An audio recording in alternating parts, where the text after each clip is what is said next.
Good evening, good afternoon, good morning, good whatever time it is, wherever you are, whoever you are. Welcome once again to Nerd Week Live, the show in which we, the folks at Nerd Caliber, talk to you about nerd news that has happened over the past week since our last show last Tuesday.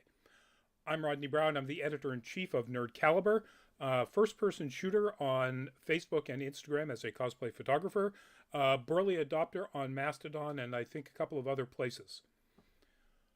Before we get into our very first topic, I'm going to, if I can figure out where my controls are for this, you know what? I think I have to switch back before I bring this over. So I'm going to go back to the slideshow for a second. Yeah, that's what I have to do. And I'll let you know that our first topic, I want to get out of the way because we're not going to be very long on it, but for anybody who doesn't want to hear anything about this, there's a content warning, and we're talking about serious abuse allegations being leveled at a celebrity. So, you can bail on the show right now if you want, or there's a couple of different ways you can avoid encountering this. One is, of course, just to mute it, and when you see that disappear, then we're done. But if you don't even want to have this up at all, but you still want to watch the rest of the show, I'm going to give myself 2 minutes. So when I make the gesture go or whatever, I'll start a timer. And once those 2 minutes are done, we're done with the topic. So either wait until that disappears or, wait for just 2 minutes if you do not want to hear any of this stuff. And of course, before we get into that, I actually do need to say, if you are in the chat on YouTube and you do want to voice your opinion about anything that we're talking about, or your opinion about my opinion about anything we're talking about, then absolutely please do. And we will, I love to respond to these things in real time. And it always makes for a more fun and exciting show. So please weigh in on whatever you want to hear. All right, we're going to start the countdown timer now. So the news is that Tenoch Huerta, Namor in Black Panther Wakanda Forever, over the weekend had allegations leveled against him on social media by a former lover, an activist named Elena Rios, who on Sunday said that she had been the victim of at the hands of Huerta of emotional and sexual abuse. So Huerta has said that because of the incredible amount of reach that this has had, he needed to speak out, and he said that he had dated Elena several months, about a year ago, and that after it ended, this is his quote, after it ended, however, Elena began to misrepresent our interactions both privately and in front of groups of mutual friends. So there has been no any sort of authorities involved in this. It is all social media claims made by Rios against Huerta. The problem for us fans is that this makes two problems for villains in the current MCU, Jonathan Majors and potentially Tenoch Huerta. With Majors, you actually have an arrest and ultimately being charged with assault. Huerta right now, it's just a he said, she said on social media. However, in the Me Too age, we give credence to people who claim abuse. So we'll see how this plays out. And that's my 2 minutes. So fading back out, turning off the content warning, fading back in, dismissing the alarm so that it doesn't keep beeping at me. So that's it. That's it for that topic. If anybody has any comments, feel free to put them in there. I'm not going to read them or respond to them on air while we're live. All right, moving on to our next topic, and this is probably going to be about as quick. we now have an actual premiere date for the upcoming Disney Plus series Sokka, and that is August 23rd. There's not much else in this particular announcement that came out by Disney. We've seen the trailer. We talked about the trailer a couple of weeks ago when it dropped. More than a month ago, actually, now I think about it. So it looks really good. Obviously, Rosario Dawson playing an adult, a grown-up Ahsoka. As of just literally last week, late Ray Stevenson is playing a character, not the character he has voiced in a number of animated series, but a character named Balin Skull. And they are still giving him credit in this particular news article, and so I'm assuming from the statement from Disney Plus. So I'm guessing he is still going to be, in the show, and since it's coming out August 23rd, I'm assuming all of his filming and any voiceover or ADR work was finished long ago. But if you've been looking forward to this, and I have to some extent, I'm still. Rosario Dawson is a bit problematic, and I've never been a Clone Wars super fan, so I don't, I'm not a fanatic about Ahsoka, but it does look good. I gotta say, lately the track record for this stuff has not been great. Mandalorian Season 3 was not very good. The Book of Boba Fett was, I'm sorry, it's terrible. So fingers crossed they can fix it with this one, but we'll have to see. It's all the same people. It's Dave Filoni. I mean, this is essentially the Dave Filoni universe at this point. Now, Jon Favreau kind of started it, but it's always been Filoni's world that they're turning into a live action or expanding on as live action content. And he's not been knocking it out of the park lately. So, yeah, fingers crossed. I hope it's going to be good. I will certainly be watching it on August 23rd. But if it's like Mandalorian Season 3, I may get 4 episodes in and go, oh, God, this is going to be tough. So I hope that's not the case. But if you're excited about this, August 23rd, and I'm sure you've seen this already if you're excited about it. All right, moving on to our next topic. These are characters from the comic book Black Sands, The Seven Kingdoms, created by the publisher Black Sands Entertainment. And the news is that Black Sands Entertainment, which is a black-owned comic book publisher, has entered into a multi-million-dollar deal with Composition Media to produce anime based on their comics and their comic intellectual properties, and particularly, and this is a quote from their release, quote, high-quality content that celebrates African heritage and empowers black youth.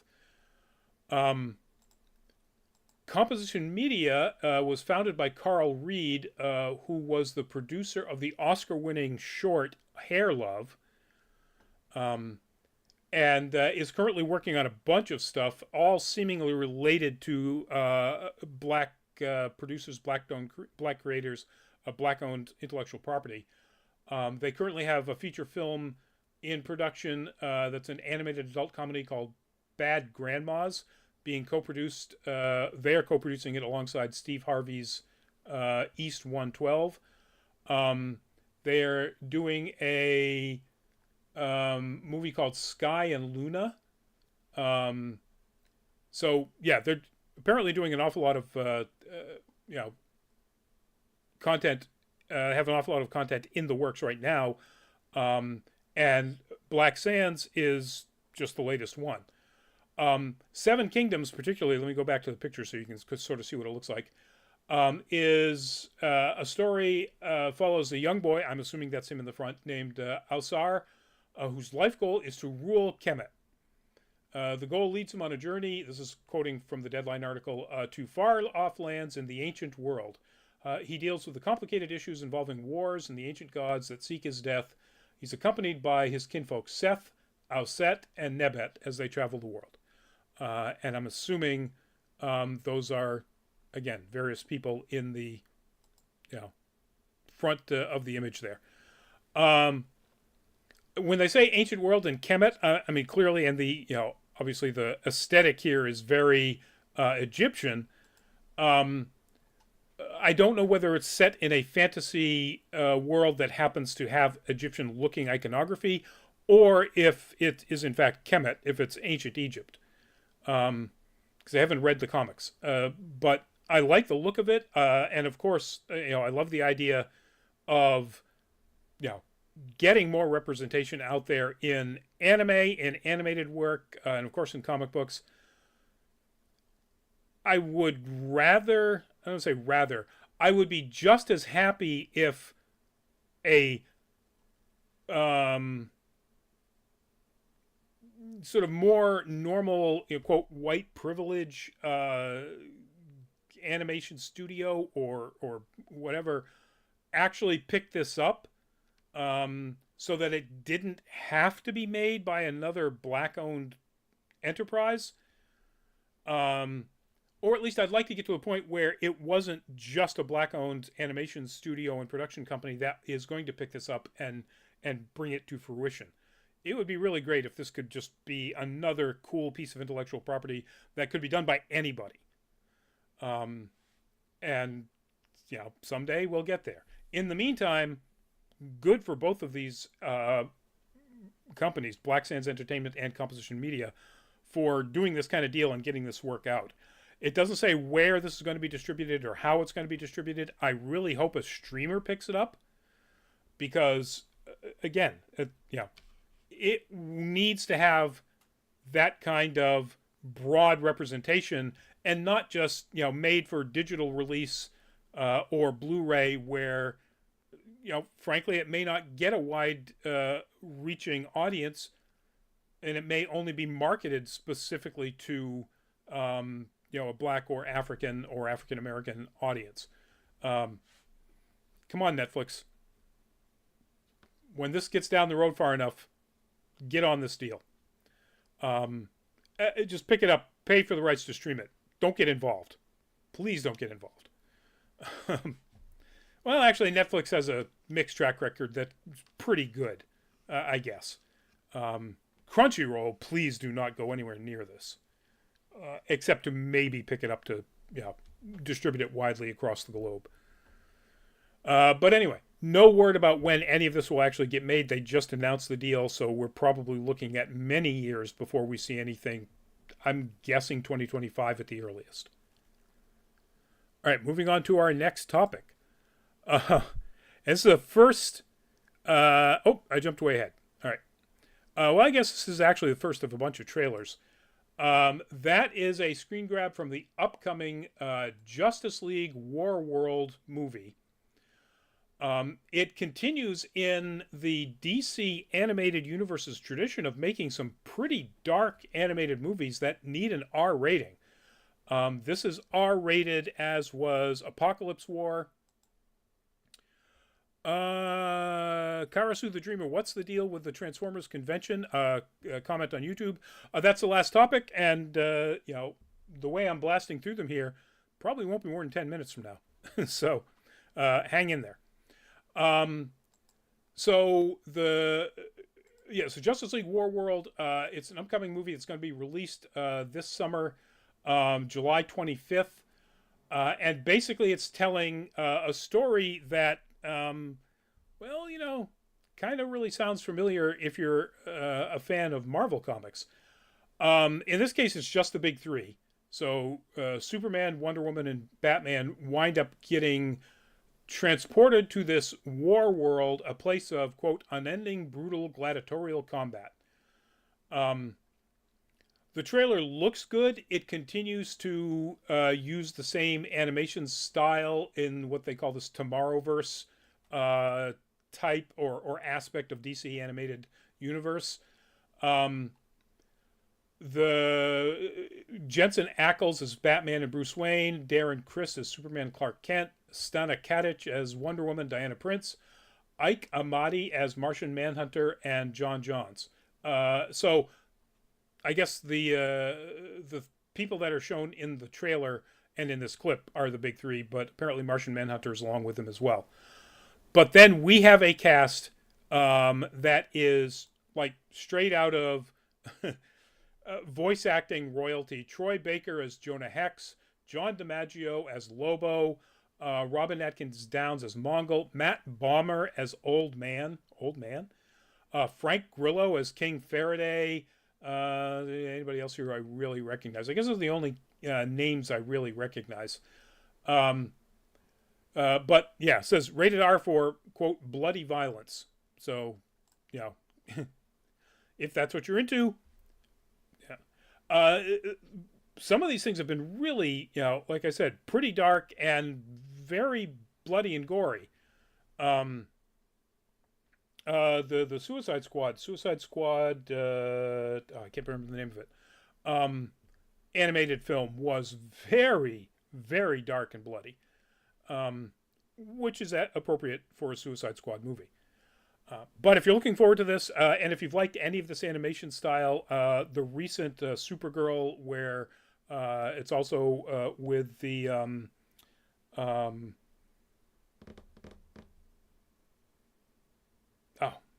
lost the name of it off the top of my head. The Young Justice League in the future.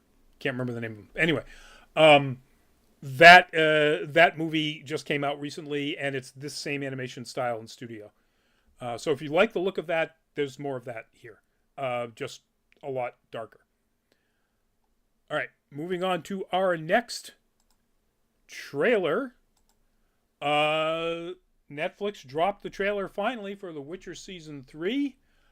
We've known for a while now how they're releasing this. And that is a 2-part release, which is a little weird. So Volume 1, they're calling it, which is episodes 1 through 5, will release on Thursday, June 29th. Volume 2, which is episodes 6, 7, and 8, will be Thursday, July 27th. But they never showed anything other than some pictures when they announced that stuff. They finally put out the full-length trailer. And it looks pretty much like the first season and the second season. More like the second season than the first, I guess. Because you don't see any of that just absolutely bonkers, ludicrous Nilfgaardian armor that they had in the first season. And some of the design choices from the first season that they really sort of ratcheted down a little bit in the second season. And this is, of course, Henry Cavill's last season. Allegedly, it's in the works. Liam Hemsworth is going to take over in season 4. Whether or not that actually goes forward, I think is going to depend on what we get out of season 3. And what I get out of this trailer is everybody else seems to be really doing their work. Cavill does not look like he's interested at all in being in the show anymore. Now, that may entirely be my reaction because I know that he wasn't interested, that he had made public social media posts disagreeing with the stance of the showrunners about his character. And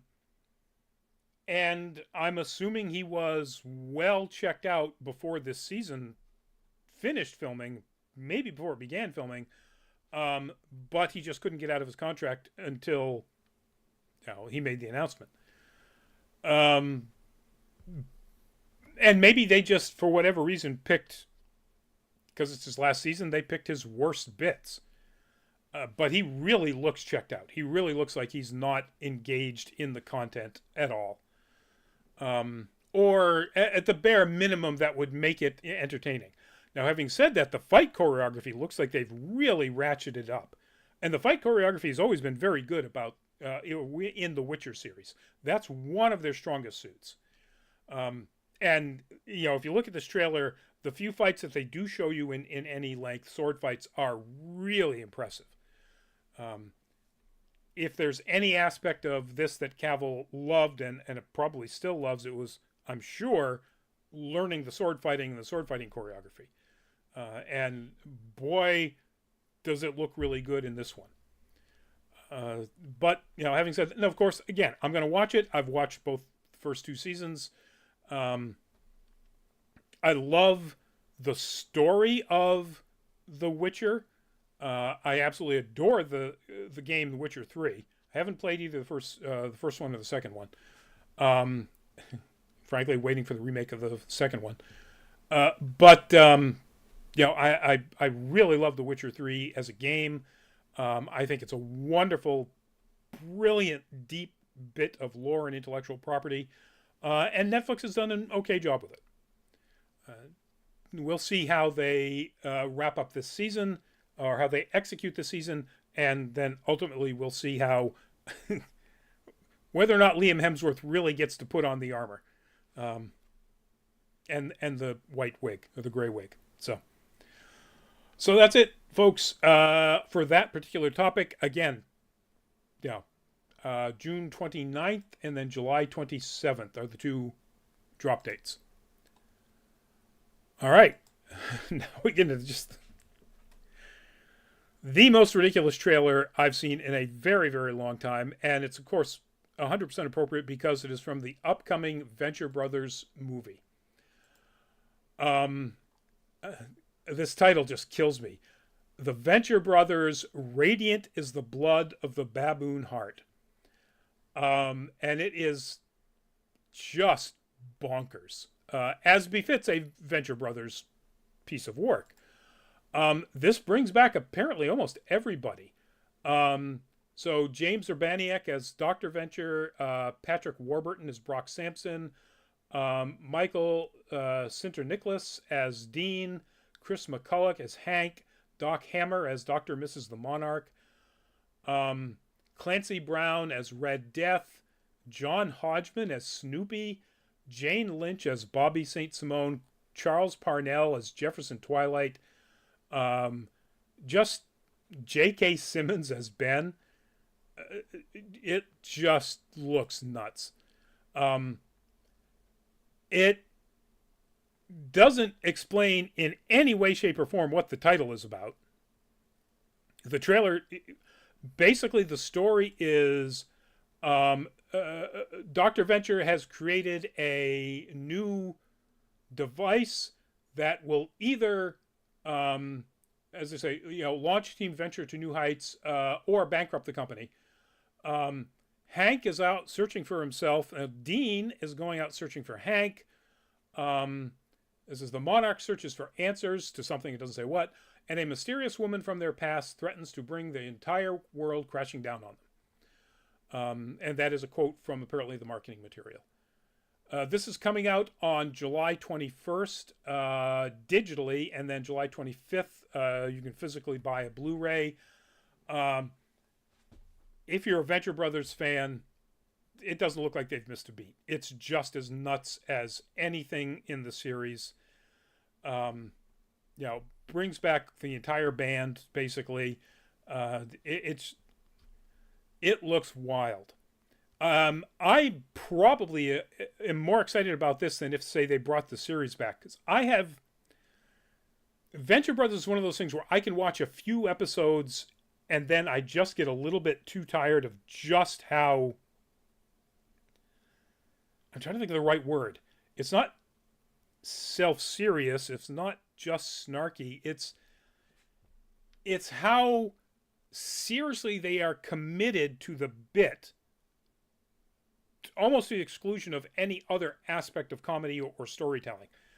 And I respect the hell out of that, but I can only watch that in smaller chunks. A movie would be perfect. Get to watch the whole thing. It gets wrapped up, and I'm done. So I am very much looking forward to this. Hopefully when they say digitally, that means it's going to hit a streaming service soon. Sure, let's have them make their money. They got to make the money back somehow.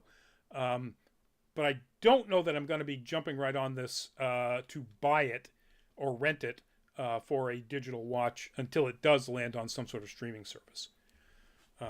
But July 21st is when it does hit digitally in some fashion, and if that's renting it is your thing, that's when you can get it.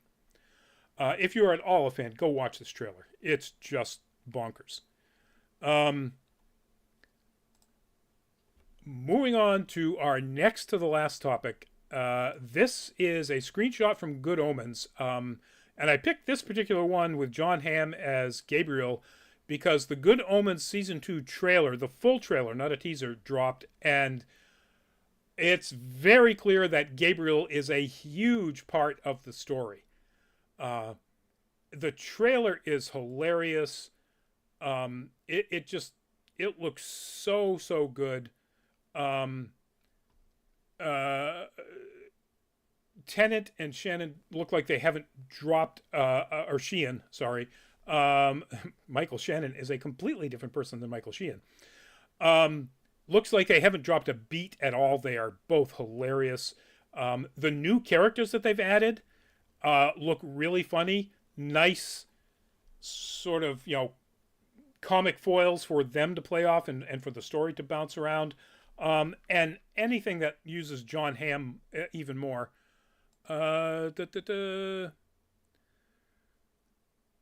Karasu says, I'm really excited for Ruby Gilman Teenage Kraken. I've heard about that. I don't know what that is. I either didn't read past the headline that came by my newsfeed. Feel free to explain a little bit about what that is, Karasu, in the chat, and I'll throw it out there for people. And maybe I'll go look it up and see whether or not it is something that I missed and should go on an upcoming episode. Yeah.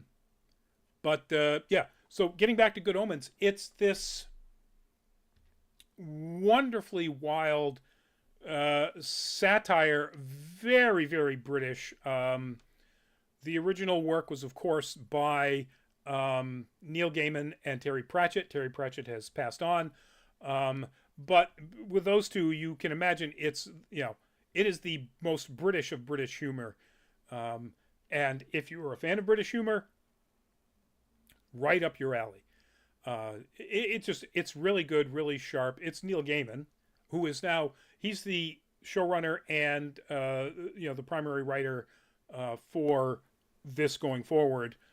I mean, technically he was for the first one, but he also wanted very much to make sure everybody knew it was as much a work of Terry Pratchett's as it could be, even with him no longer around. This is supposedly based off of an idea that they had for a sequel to the book, Good Omens. But that never happened. And so this is Gaiman taking those ideas and turning it into a Netflix series. If you like the first series, definitely check out the trailer. It looks really, really good. You only have, I'm sorry, not Netflix, Amazon Prime. Don't take away my Prime account, Amazon, because I made this mistake. July 28th is when it drops on Amazon Prime, not Netflix. And so definitely check it out.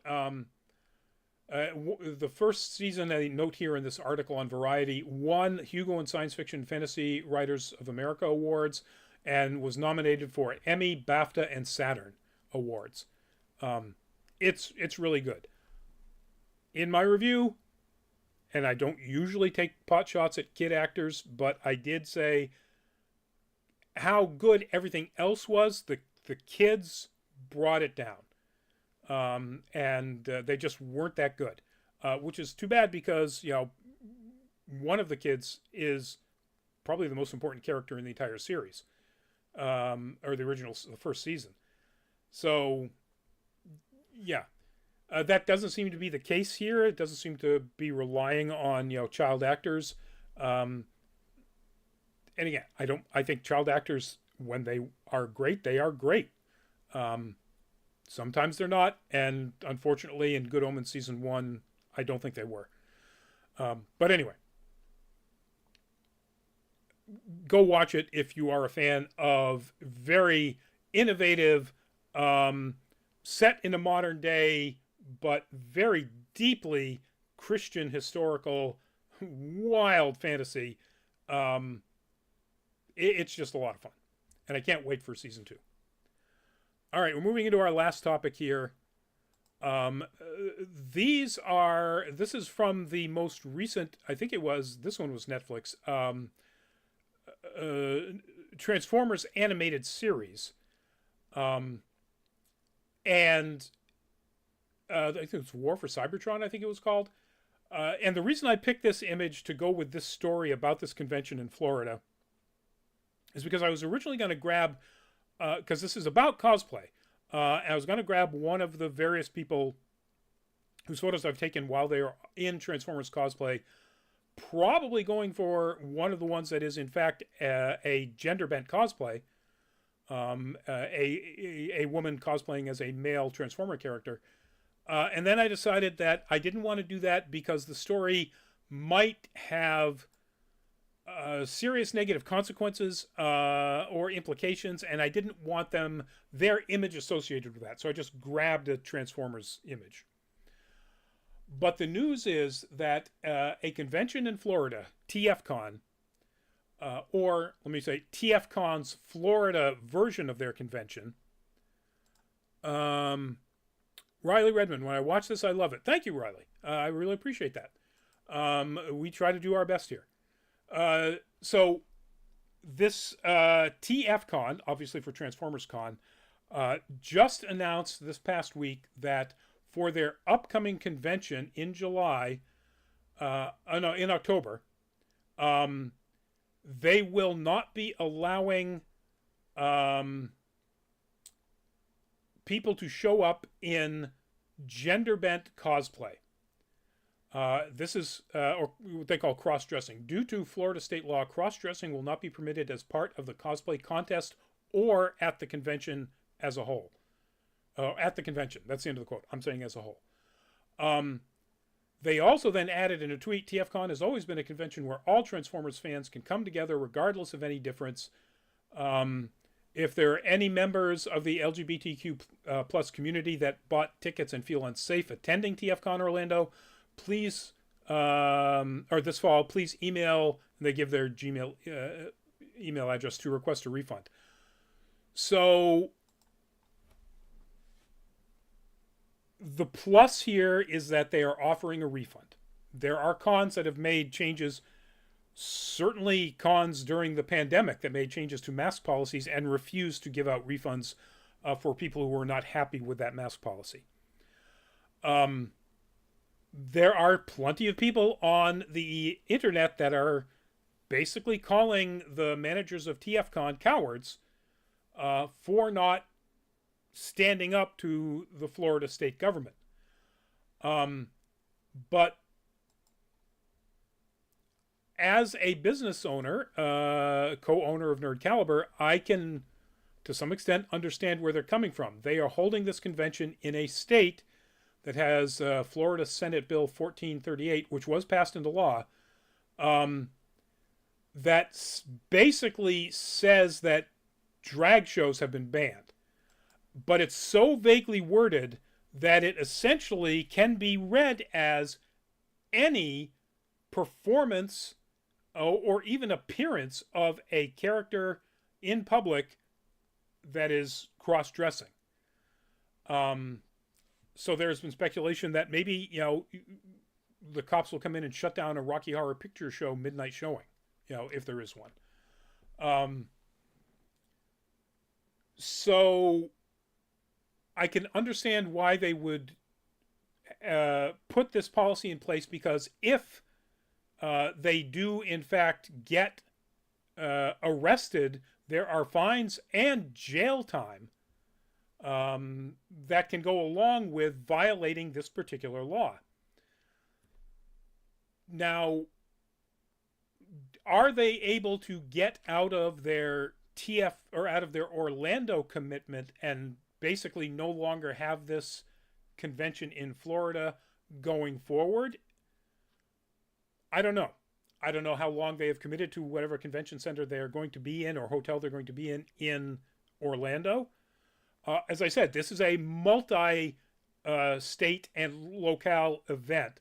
Um, the the one in Toronto is happening just in July.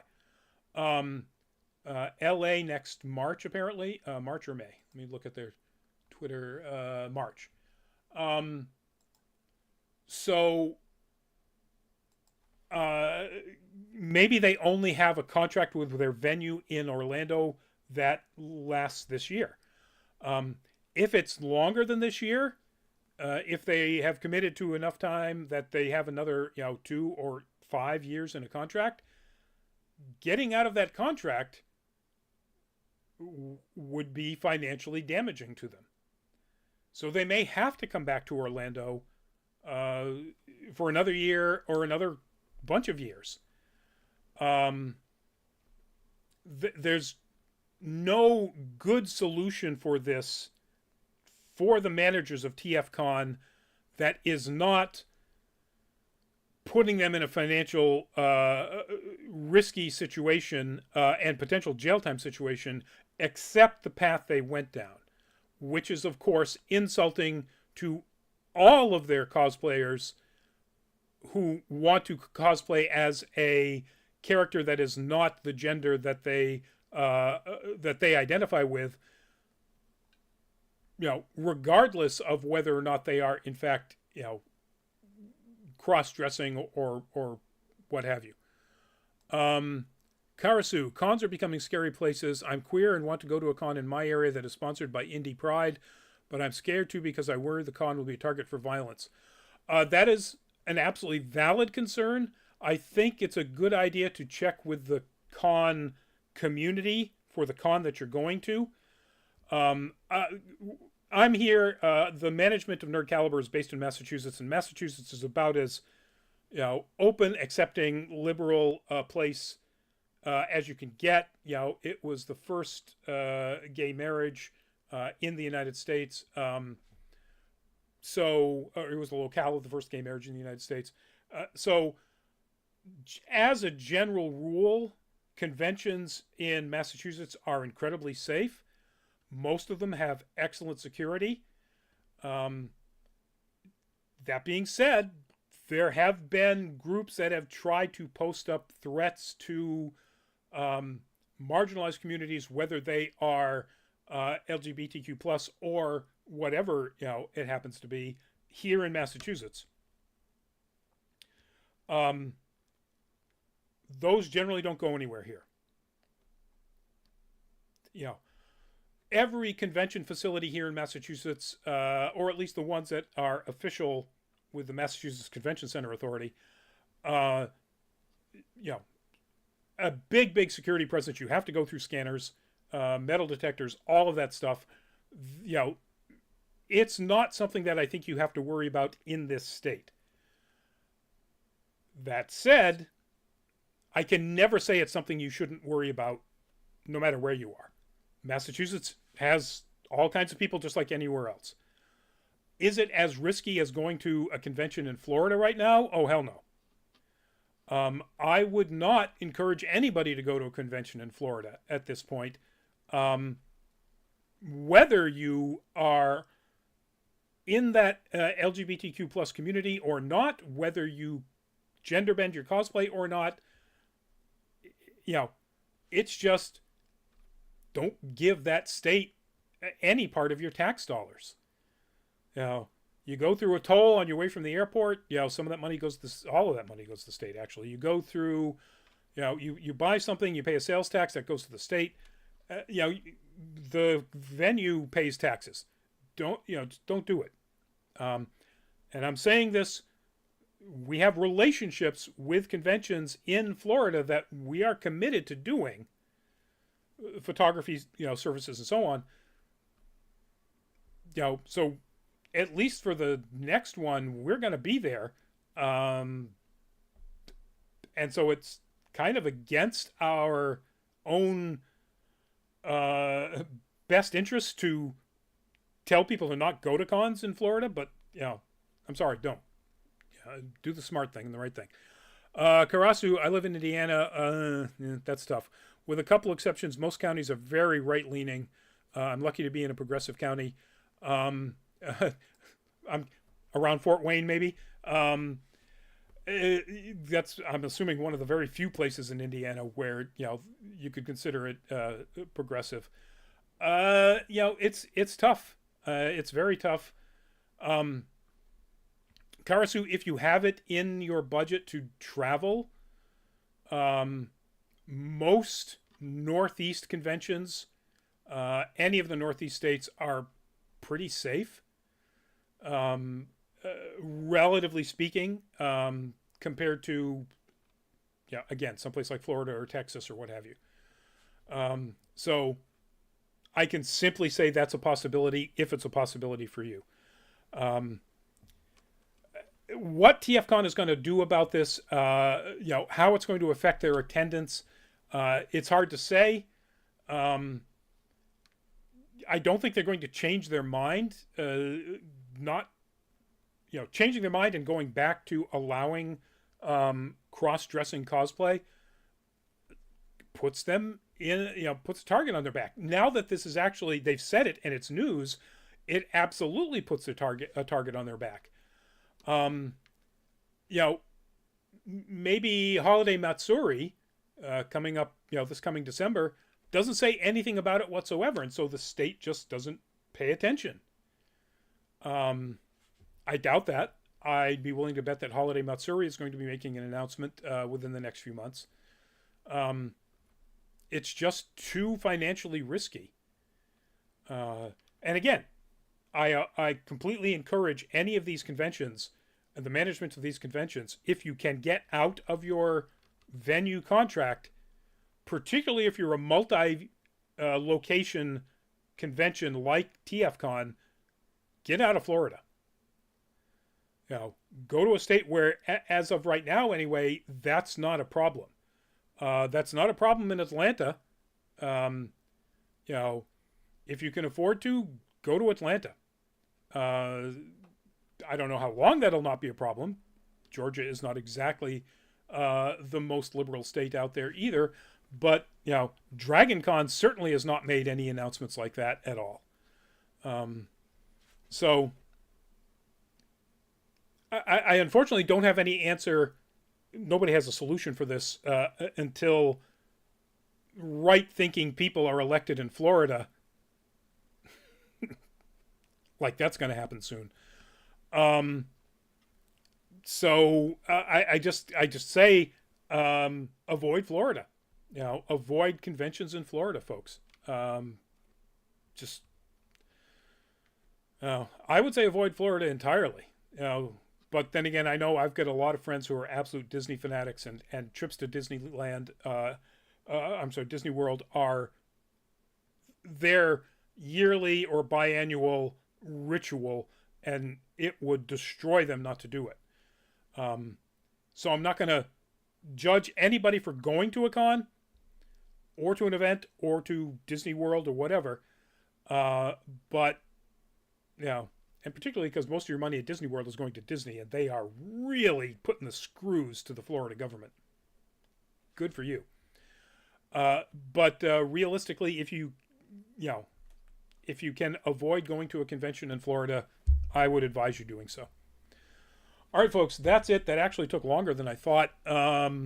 That's the show. Thank you very much for being here. Thank you, everybody in the chat. Karasu, we have a gubernatorial candidate in Indiana who wants to ban interracial marriage. I saw that. I don't know what to tell you. Luminous, hello, welcome to the show. Luminous, good night. We're just wrapping up. Karasu, I would just say, do whatever you can to stay safe, and do whatever you can to affect the change you want to see in as safe a manner as you can.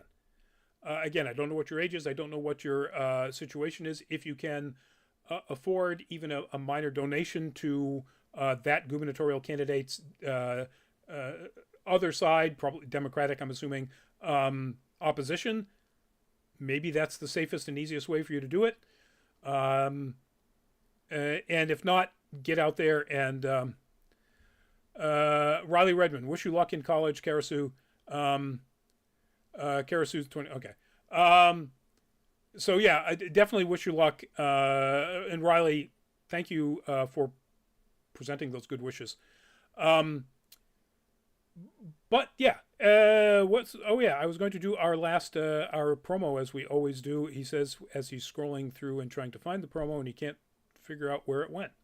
So I'll just say it. If you do get a chance to go to Patreon, patreon.com/nerdcaliber, we'd love to have you check it out. Maybe become a patron. We have just 3 tiers, $2 for the first tier. And basically we would just use that money to get to cons, ideally safe cons, and increase our coverage here on YouTube and on our website and so on. So that said, everybody do please stay safe in any way that you can do that. Please continue to wear masks when you're in large crowds or at conventions. And enjoy the slightly warmer weather. Up here in New England, we've had what I like to call the unwarm June until the last couple of days. I literally put a fan in a window yesterday, and it was the first time I've put a fan in a window in 4 weeks. So please bring me summer. Cross, it's been rainy here. Yeah, it's been pretty. It was raining like crazy last night. Lumina says good night all, so I'm saying good night all. Good night, everybody. Please stay safe and bye.